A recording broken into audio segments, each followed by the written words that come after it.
What is going on, guys? Chris the Marvel Buff Nerd here. Wacky Wednesday, Loki Wednesday. Just watched Loki episode 2, and my mind is kind of blown, and I'm really sad that I have to wait a week to see what happens. Hence my thumbnail photo where I look like I'm in much anticipation. Because, yeah, this episode left us on a huge cliffhanger. But before we get to that, I would like you to hit the like and subscribe button here on YouTube, the little notification bell. You're also welcome to follow me on Twitter, Twitch, Instagram, Snapchat, and Patreon, all at Marvel Buff Nerd. I really do appreciate it. So, Loki, episode 2. We're going to get a lot of Loki and Owen Wilson back and forth, finally working together, finally getting like a little bit of a camaraderie. So we pick up in this Renaissance fair in 1985, where the variant Loki that they're chasing is. There's a lot of, variant energy signature here, so they end up here.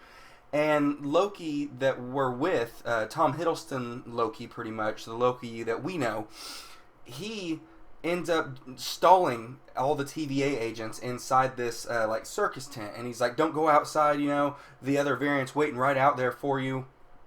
And it's really weird, and it felt like it had ulterior motives to it.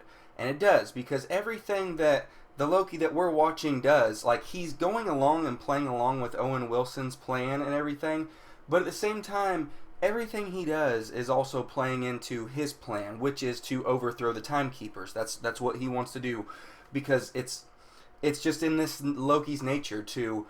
He'll grow a little bit, but then when presented with ultimate power in some source, he's going to gravitate towards it. It's just in his nature. It's just who he is. So now he wants to overthrow the Timekeepers.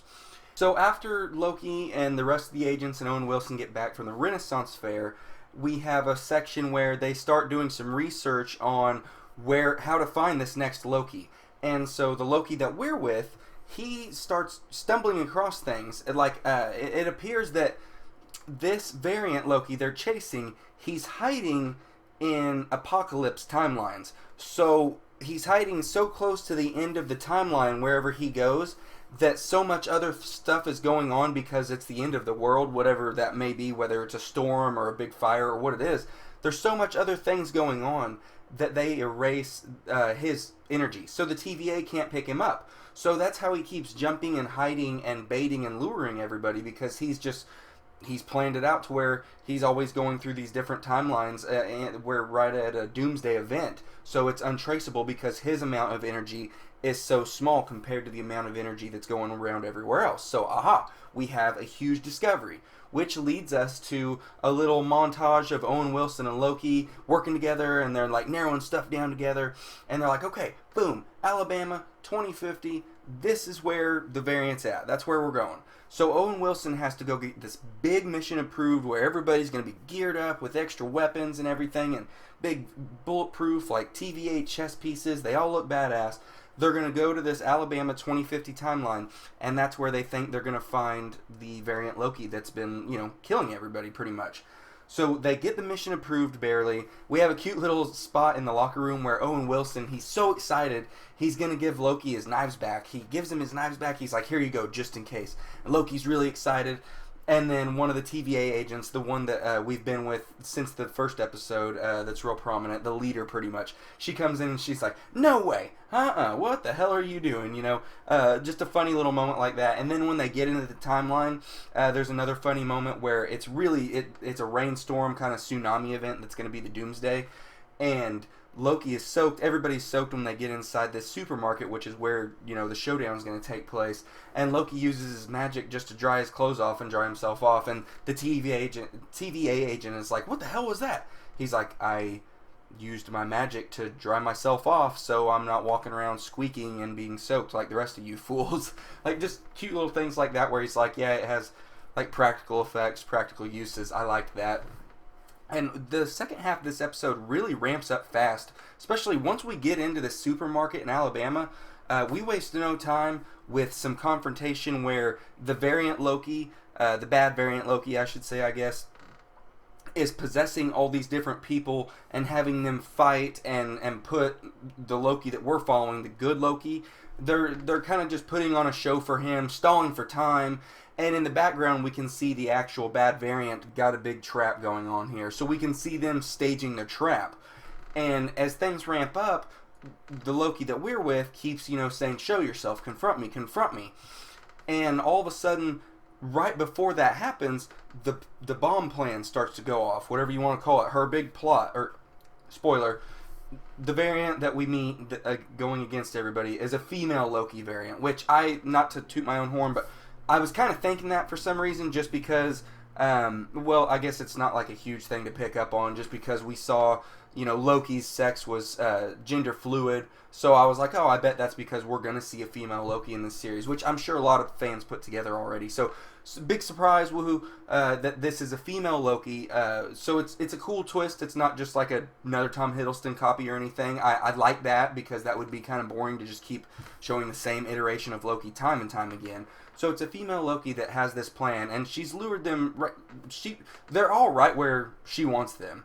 And the Loki that we're with, Tom Hiddleston Loki, thinks he's so smart because he found her. And he's like, I've been trying to stall for time and give you time to work, and what's your plan? I want to join forces. I want to overthrow the TVA. And she's like, well, sorry, that's where you're wrong. This isn't about you, so I don't want to join forces with you. And she disappears through one of the TVA Times Square things, and then her whole plan goes into effect, where all these reset charges that she's been stealing over all the Minutemen ambushes that we've seen so far, she drops them and bombs the sacred timeline. So you see all the TVA agents' monitors just start having all these converging timelines going towards the red, and everybody starts freaking out. And I'm like, it's giving me huge anxiety, because I'm like, oh my, what are the repercussions for this going forward for the Marvel Cinematic Universe? And right when you think you might get an answer, they go, bam, credits. Our Tom Hiddleston Loki has a second where he looks at Mobius and somebody else, they're running at him, and the little Times Square is still lit up where the female Loki already disappeared into, and Mobius is like, don't do it, Loki, wait for me, wait.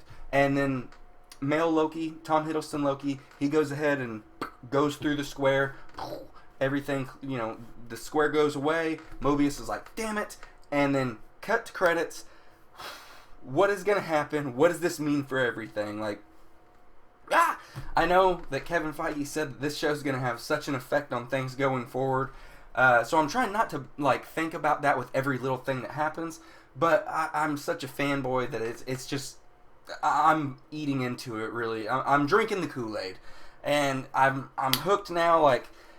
I can't wait to see what happens next week. I can't wait to see what kind of repercussions, what all we're going to get to experience, because that's probably going to throw out a bunch of multiversal kind of little timelines or something, where we might see a bunch of different cool things going on, a bunch of quirky things, characters we weren't expecting. I don't know.